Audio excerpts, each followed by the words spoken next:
Hello, magandang gabi pong muli sa ating lahat. Ito po yung lingkod muli, Jake Nabong of Christ Centered Life Mission at welcome po rito sa Totoo Lang. Magandang gabi, maayong gabi, naimbag nga rabi at masantos siya labi tayo. Amen. Manalangin po muna tayo bago tayong simula. Heavenly Father, once again we lift up to you this show, Lord God, at patuloy po kayong kumilos, patuloy niyo po itong gamitin at mangusap sa bawat isa sa amin, Panginoon. Let your blessing continue to flow to each and every one of us in Jesus' mighty name. Amen, amen. Magandang gabi at magandang gabi rin po, Pastor. Gising na po kayo. Okay, magandang gabi po sa ating lahat. Minsan pa po, dito po tayo sa ating programa sa Totoo Lang. Yung po yung title natin, sa Totoo Lang. Okay, so first of all, we'd like to thank God for His faithfulness in allowing us to be with you every Tuesday night in the same channel, in the same station, I should say. And through the help of Olelo, Winward, and their hardworking staff, may the Lord bless them so much for their support to us. So patuloy po tayo. Ngayong gabi po, gusto kong batiin kayo ng magandang gabi, na imbaga rabi maayong gabi masantos siya labi. Kopya ko lahat. Ano? Okay, so kasama ko po itong ating anchor dito, si Pastor Jake, na kung saan mayroon po siyang topic sa ating Topic natin sa gabing ito. Gabi pala, no? Gabi. Okay. Anyway, salamat pala sa pag-join niyo ulit sa amin sa gabing ito. Okay. Okay, ang topic po natin sa gabing ito po, mahal kita. Kasi karamihan ginagamit natin yun, ano? Mahal kita. Mahal daw niya kayo. Mahal ko kayo. Siyempre, kung mahal natin yun, mayroon tayong mga sign kung paano natin alam talaga na mahal talaga natin yung... Mapapatunayan ka. Mapapatunayan kung ano ba yung mga sign or mga nagpapatunay or katunayan na mahal nga natin yung isang tao or isang bagay. Yeah. So, napakaganda po yun na alamin po natin, ano? Kasi yun na yun.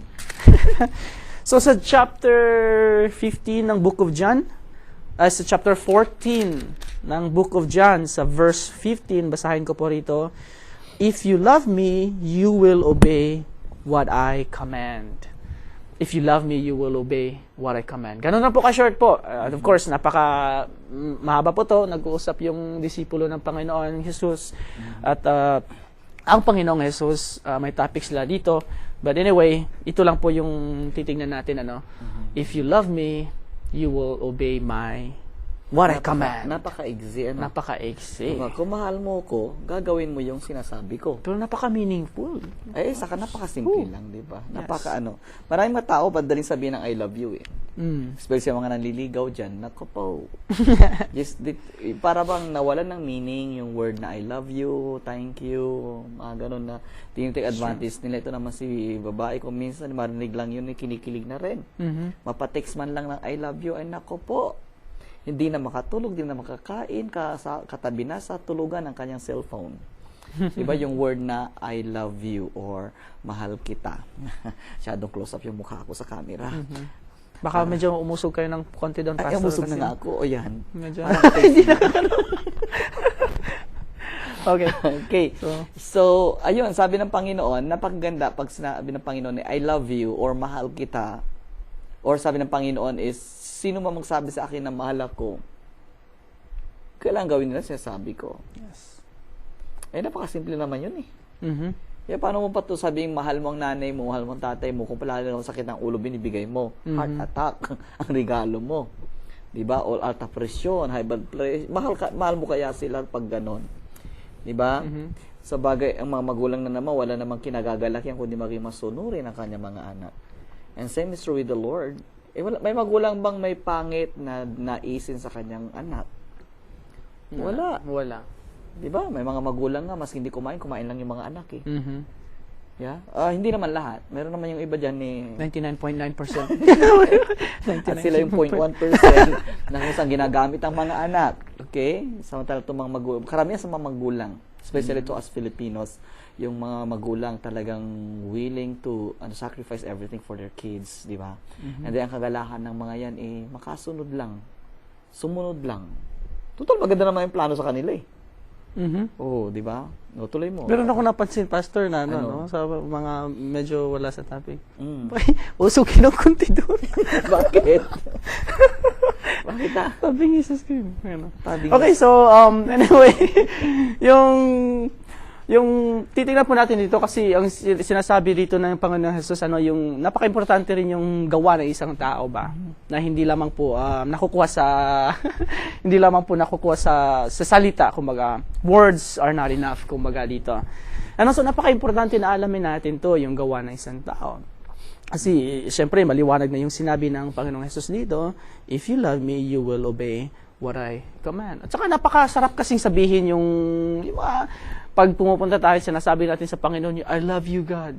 Parang maganda rin sa tunog sa tainga, yun, yung sinasabi natin yun, I love you, God. Pero nga, napaka-importante na pag sinasabi natin yun, yung ginagawa rin natin, kumbaga, magkatugma ba yung mga bagay na yun, Kasi maski sino nila lang, pag narinig mo yung word na I love you, mayroon ka na makaramdaman eh.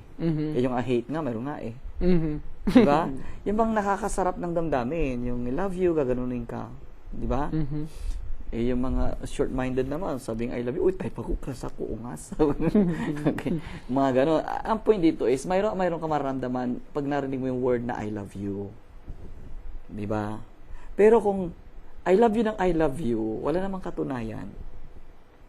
Para bang hindi na maganda. Hindi para bang talagang napakapangit na nun. Nawala na ng meaning, nawala ng taste, kumbaga sa asin, wala ng lasa. Sabi nga ng Panginoon, kung ang asin ay wala ng lasa, anong silbi nito kundi itapon na lang. 'Di ba? Ganon din po yung I love you, kung nawawala ng lasa, nakakasuya na, tasteless na. So, maski marinig mo taong pinagsasabihan mo, kung wala namang katunayan sinasabi mo I love you, para lang siya nakarinig ng utot. Diba? Buti pa yung utot, Oo, may ginawa. napapansin. Kaya nakasimple yun. Okay? Ang ganda kasi dito dahil yung bang Panginoong sa Panginoong Jesus ba na yung nag-uusap sila sa disciples, kasi ito na yung part na parang halos oras na ng Panginoon na medyo yung aalis na siya, yung papaalam na. At ito yung mga, syempre, sa panahon na yun, at sa tagal ng, sa mga ilang years rin, mga at least 3 years rin nagsama sila, yung mga katuruan ng Panginoong Jesus sa kanila, yung mga araw-araw, syempre, araw-gabi. Araw-gabi nga nagkakasama sa araw-gabi. Wordly. Diba? So, araw-gabi silang nagsasama-sama, So, yung mga teacher nila si Jesus, of course, anong ginagawa? Di nagtuturo. So, ito yung mayroong mga tinuturo ang Panginoon sa kanila. At ito na yung part na nagpapaalam. At itong higit sa lahat dahil ang maganda kasi kahit na wala na yung tao, ang sabi pa rin ng Panginoon Jesus na, hey, if you really love me, gawin mo yung sinasabi ko. Prove it. Yeah, prove it. No? Meron yung tao doon o wala, ginagawa. Kasi nga, yun nga yung pag-ibig, di ba? So, hindi lang nakukuha sa mga magagandang feelings ang pag-ibig. Sa mga magagandang salita, kundi nakukuha talaga rin sa gawa. Sabi sinabi nung I love you. Sabi, wow, ang tamis na pakinggan yun. Matikman kaya yan? Yes. Maganda. Diba? Para bang nagluluto siya ng something. So, wow, ang bango, ang tamis ng amoy niyan. Kung hindi mo matikman, useless na rin yan. Diba? Maamoy mo man, hindi naman matikman, useless. Tingnan mo rin mga disciples ng Panginoon kasama dyan is for 3.5 years na talagang bonding nila, grabe. Lahat, magkasama sila sa hirap, sa ginhawa, sa gitna ng bagyo. Lahat ng hirap at ginhawa, kasama si Lord. Siyempre, hindi mo mawala yung bonding dyan nila. So, para bang na-close na rin sila kay Lord, na-in-love nila sila kay Lord. So, nung papaalam na si Lord sa kanila, medyo siyempre pasakit yun. Mayroon tayong tinatawag na separation anxiety. Mga ganong style ba. So, masakit. Masisino ba naman tao? Nasanay ka sa kasama mo lagi. Di ba? Tulad ng pamangking ko, natutulog sa kwarto ko lagi sa baba, sa floor, mayroon sa sariling bed doon. Nang biglang nawala, hinahanap ko yung pagpasok ko ng kwarto, nandun siya nakahiga naglaro ng computer, ng cellphone niya. Di ba? How much more sa Panginoon? That's 3.5 years yung pamangking ko, weeks, few days lang. Di ba? So, para bang mga disipulo, sinasabing, Lord, may miss ka namin, mahal na mahal ka namin. To the point, sarap pakinggan. Di ba? Patunayan nyo. paano pag ginagawa nyo yung mga inuutos ko, yung mga bilin ko sa inyo? Yeah. Di ba nakaka-flatter, nakakasarap ng damdamin pag yung bilin mo ginagawa? Oo. Di ba? Tulad ko, pag nag-mission ako sa Pilipinas, marami akong bilin sa'yo, no? May nakagawa. So, yun na, tsaka ano rin yung baling nakaka-ignite, nakaka-encourage rin kung mayroon kayong mga ginagawa or mga ministry or mayroon kayong gawain as a group. Napakagandang pakinggan ba kung lahat ba'y gumagawa rin, ano? Siyempre, kung mas lalo na pag-usapan natin na ito talaga nakafocus sa ito, mahal natin yung gawain ito, at yung isa naman talaga ay nagre-response doon. So, napakasarap, no, yung mga ganyang bagay. Pero pag in another way rin, pag hindi rin ginawa, kung hindi rin ginawa, dahil medyo mahirap rin. Nakaka-disappoint rin. Nakaka-disappoint. So, ang point doon, yung talagang mayroon tayong ginagawa. Pag sinasabi nating I love you, meron rin sa gawa yung I love you natin. Magandang illustration yun, Pastor, ano, yung sinasabi nyo na yung cooking. Yeah. Naamoy mo nga, nakikita mo nga, di mo matikman. Sarap na nga ng luto, adobo. Tulo-laway ka. Hanggang tulo-laway ka na lang. Di ba? Mayroon yung song noon nung college ako, Why do we always hurt the ones we love? Alam ba sinong kumanta nun? Hindi po. Oo, tanda ka na din. May mga excuses na gano'n na, kaya ako siya sinasaktan dahil mahal ko siya. Hindi totoo yun. Di ba? Kasi kung mahal mo yung tao, iniiwasan mo na siya masaktan, at kung wala ka na iniisip, kundi magalak siya lagi. Wala ka na iniisip, kundi yung ma-please mo siya every time. Ganon. Ganon nagmamahalan ng totoo eh. Pagising mo sa umaga, di ba yung babae, pagising sa umaga, naku, pagluluto ko siya ng paborito niyang almusal, bibigyan ko siya ng breakfast in bed. Di ba? Breakfast and bed. Narinig mo yun? Isasalampak sa kanya yung bed. Joke. Breakfast in bed. Ganon. Anong purpose nun? Kasi, mahal niya yun, kaya willing to sacrifice. Kaya tortang talong, itlog, tubig, sinangag. Yan ang paborito niya, mga gawa niya, di ba? Okay, so, ano pa, yung mga katunayan, sa Lord, napakasimple eh. Kumbaga, napakababaw eh, di ba? Sumunod lang kayo. Usually, kalimitan, ang pagsunod ang mahirap. I remember yung nakaka-disappoint sa Pilipinas na uwi ako doon para yung ministry natin doon, yung mission work natin doon. I-meet mo yung mga pastor bago ka umalis, balik ng Hawaii. Ito ang gagawin natin, habang wala ako, ito accomplish ninyo. Pagbalik mo sa Hawaii, tawagan mo sila, kumusta na yung pinag-meetingan natin? Ay, pastor, hindi po natuloy, hindi po ginawa. Bakit? Ayaw po ng ganito, ayaw po ng ganun, ayaw po ng ganun. Pambihira, umuo kayo sa meeting, tapos maraming ayaw. Nung nakuha na yung pera, diba? Dinivert yung mga finances, mga ganun. Yeah, so, nakaka-disappoint yun. Kung ano pag-agrihan, sundin. Ganun din si Lord. Kung ano yung bilin, siyang gawin. Kaya, sino gusto mong paligayahin sa buhay mo? Pa-importante. Yun ang tanong eh. Sino gusto mong paligayahin sa buhay mo?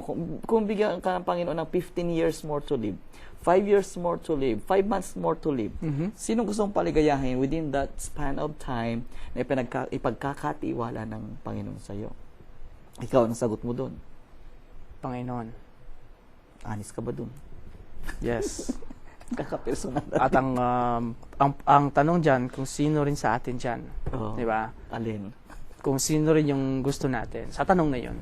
Sino gusto natin paligayahin yun nga yun sa buhay.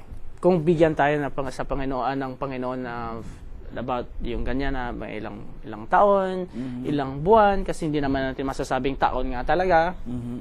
Ano? And the only answer sabi ng Panginoon is just to obey. Gawin mo lang yung mabilin ko. Pinasaya mo. Alam mo, tama yung choice mo na kung saan ang Panginoon ng paligayahin mo kung bigyan ka ng 15, 14, 5 months more to live. At tama ang Panginoon kasi kasama mo siya eternally eh. Diba? Sa talang mga tao dito sa mundo, kasama mo lang sila doon sa span of 15 months na ibigay ng Panginoon sa iyo eh. Pero after that, palugit, extension na binigay ng Lord sa iyo to live here, siya na ang kasama mo throughout eternity. So kung pinaligaya mo siya with that short period of time na pinagkatiwala niya sa iyo sa mundong ito, sure na ang eternity mo. Mhm. Kasi pinaligaya mo siya. Kung nasa mundo ka pa lang, napapasaya mo na siya. Eh, di excited siyang dalhin kanya doon sa kanyang sa place. Dahil doon, eternally mo siyang mapapasaya. Eternally mo mapapatunayan ang pagmamahal mo sa kanya. Nakuha mo yung logic nun. Di ba? Sabi ng Lord, ito binigyan ko ng 5 years, ang saya ko sa kanya. Makasama nga ito eternally. At nang masaya ko eternally with Him. So tama yung sinabi mo na, sino paligay natin? If God will give you 5 years more to live, 3 years more to live, 5 months more to live, sinong gusto mong sumaya sa mga remaining hours, days, seconds, and minutes mo on this planet? As for me and myself, Panginoon na lang. Kasi kasama ko siya eternally. Diba? And automatic naman yun eh. Imposibleng napapasaya mo ang Lord pag gumagawa ng masama sa kapwa mo. You're hitting 2 birds in 1 stone. Kung sa lahat ng ginagawa mo, motibo mo ay pasayahin ng Lord, dealing mo sa tao, napakaganda. Kasi alam mo, pag ginawa mo ng masama yung tao, masama sa kanya yun. Dealing niya yun eh. Di ba? Mahalin nyo ang Diyos, sigit sa lahat, at mahalin nyo yung kapwa tulad ng pagmamahal nyo sa inyong sarili. Di ba? Kaya pag sinasaktan mo, hindi mo minamahal ang kapwa mo sa paligid mo, maski sino man yan, ano marelihiyon yan, at hindi mo minamahal yan, hindi mo napapasaya yung Panginoon sa taas. So, automatic yon. Kung ang motibo mo ay pasayahin ang Panginoon sa pamamagitan ng pagsunod sa kanyang bilin, automatic, namamahal mo na ang lahat ng nasa paligid mo. Mapatao, mapabagay, mapakapaligiran. Pero kung minamahal mo kapwa mo lang karelihiyon, yung patid mo, di ba, kaidrong, yung mga kakakabuka na yan. Di ba? Kung kayo lang nagmamahalan, I don't think so na minamahal niyo ang Diyos. Dahil ang Panginoon natin, minamahal niya, Muslim, Buddhist, nilikha niya yan, mahal na mahal niya yan. Hindi Walang religion. Walang kondisyon ang kanyang pag-ibig sa atin. Kaya pakikorek, mahal ko ang Diyos, naglilingkod ako sa aming simbahan, sa aming gawain. Mahal mo ang Diyos? Sabi ng Lord, kung mahal mo ako, gawin mo aking bilin. Ang bilin niya, mahalin natin siya ng higit sa lahat at mahalin natin ating mga kapwa. Hindi ka relihiyon, kapwa. Nang ganon sa pagmamahal natin sa sarili natin. Diba, Jay? Opo. So, maliwanag rin naman po siguro yun, ano? At saka, isa rin sa alamin natin dito, ano? Kasi yung mga bagay na yun nasabi, ito ang sabi ng Panginoon, mahalin natin ang kapwa natin.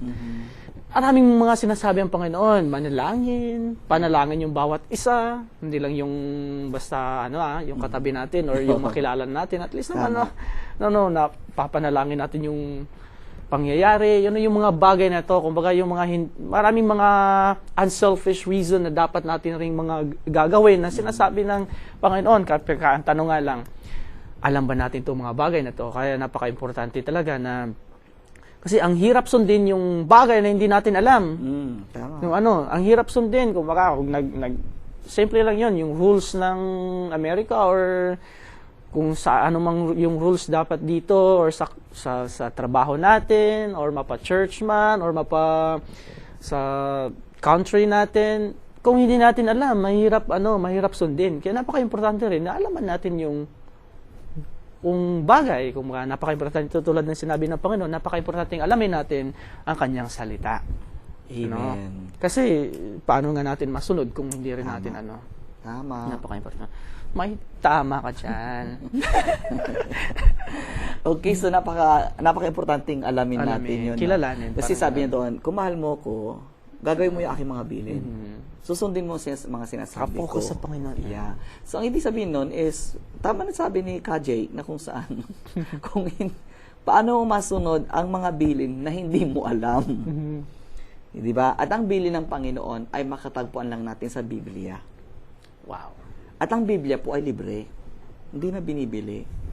Ako makakita ka man ng Biblia sa mga tindahan, pinamimigay, napakamura. Napakamura. Di ba? Kulang na lang ipamigay. Kaya, kung gusto nating paligayahin ang Diyos sa natitira pa nating buhay, sabi niya, kung mahal mo ko, gawin mo ang aking mga gusto or bilin. Saan matatagpuan yung mga bilin niya, ay doon sa kanyang mga salita, sa Biblia po. Wow. Okay? So, kung may Biblia kayo sa bahay, umpisan nyo ng paligayahin ng Panginoon. Tama? Yes. Habang nandito ka, paligayahan mo ng Panginoon. Buklatin mo ng Biblia. Kung anong sinabi ng Biblia, yun ang sundin mo. Pag sinabi niyang, huwag mong yakapin ang relihiyon, huwag mong yakapin ang relihiyon. Huwag kang maging loyal sa relihiyon. Dahil hindi relihiyon ang namatay sa krus. Halos pumatay na ng mga tao dahil sa Napapatay relihiyon. dahil sa relihiyon. Di ba? Di ba mga ganyan eh? So, ngayon, ulitin ko po. Sabi namin kanina is, kung bigyan ka man ng Lord ng ilang araw pa, ilang taon pa, ilang buwan pa mabuhay, saan mo gugugulin yan? Kasagutan, ay gugulin ko na yan para pasayahin ng Panginoon. Paano ba mapasaya ang Diyos? Pagsunod sa kanyang mga utos. Ano saan ba matatagpuan ng kanyang mga utos? Sa Biblia. Ay kompleto, wala po tayong kulang. Kung may Biblia ka, basahin mo, sundin mo ang sinasabi nito, automatically, napapaligaya mo ng Diyos. At pag ginawa mo yan everyday, ilang araw man ang bigay ng Panginoon sa iyo para mabuhay sa mundong ito, at ginugol mo yung remaining time na yan sa pag-aaral mo ng kanyang salita para, kaya mo titingnan ng Biblia ay hindi para tumingin ng mga bersikulo panlaban sa mga ibang relihiyon o para makidebate, hindi. Ngayon, ibang pananaw mo sa Biblia. Bubuksan mo ang Biblia dahil gusto mong sundin ang sinasabi niya, dahil gusto mong lumigaya ang Diyos sa buhay mo.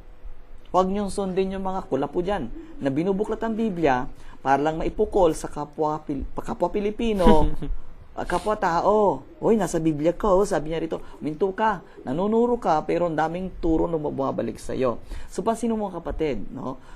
Napakaganda paligayahin ng Panginoon. Paligayahin mo siya, anong kondisyon niya, sundin mo lang yung sasabi ko, gawin mo ang utos ko, sa matagpuan ng utos niya, sa Biblia. Kaya, motibo mo ngayon sa pagbuklat ng Biblia ay paligayahin ng Diyos. Di ba? Yun ang magandang motibo. And I do believe God will reveal Himself to you more. Yan ang maganda nga dun eh. Kasi the more rin na yung habang natutuklasan natin yung salita ng Panginoon, ay ganito pala ang Panginoon.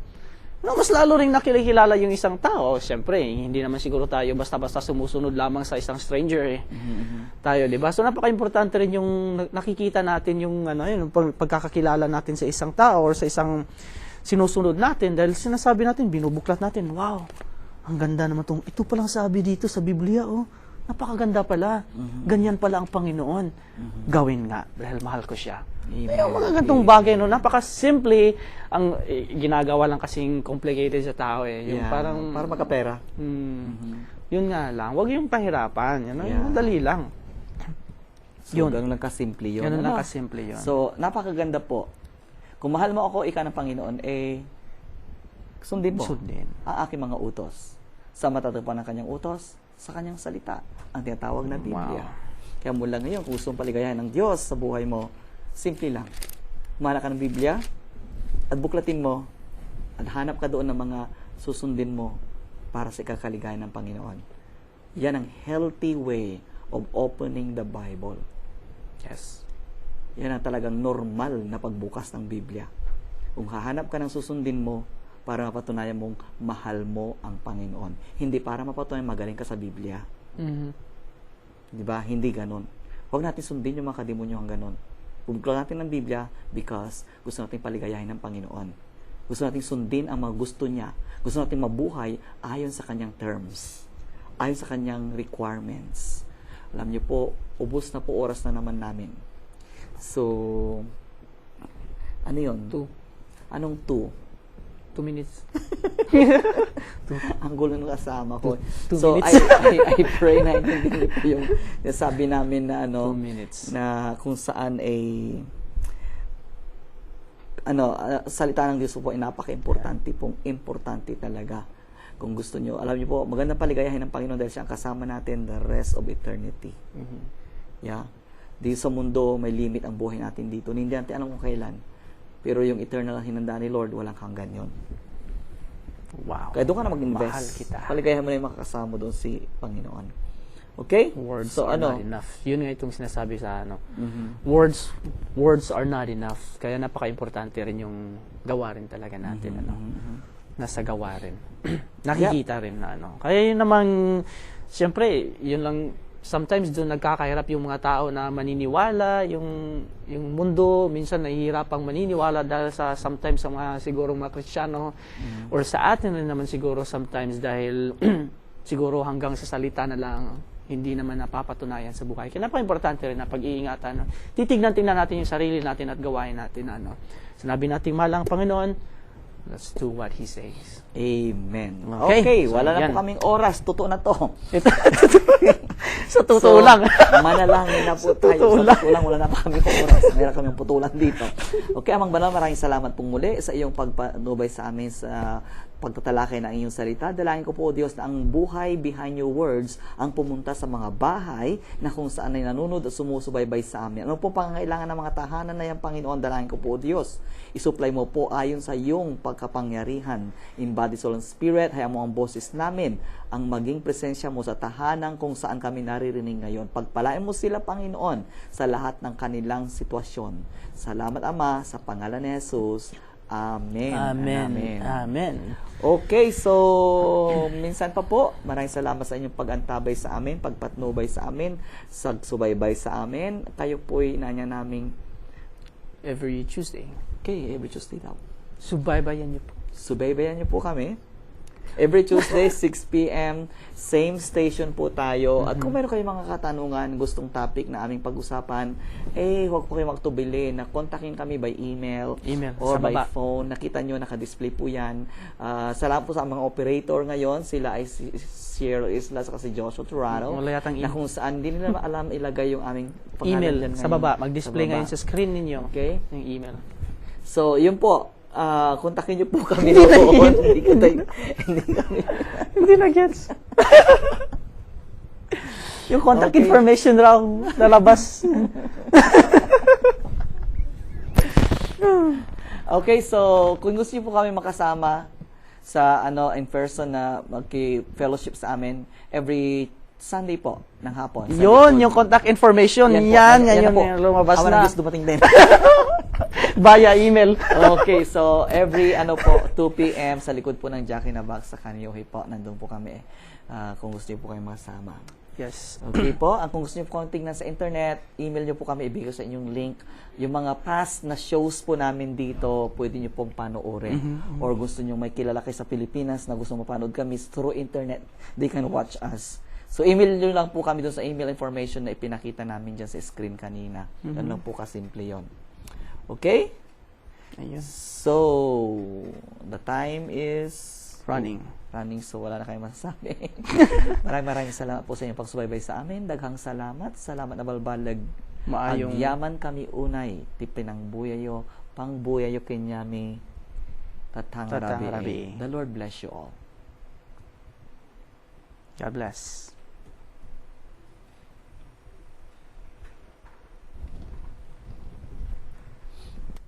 Ang tagal ng contact information. Joshua, can you change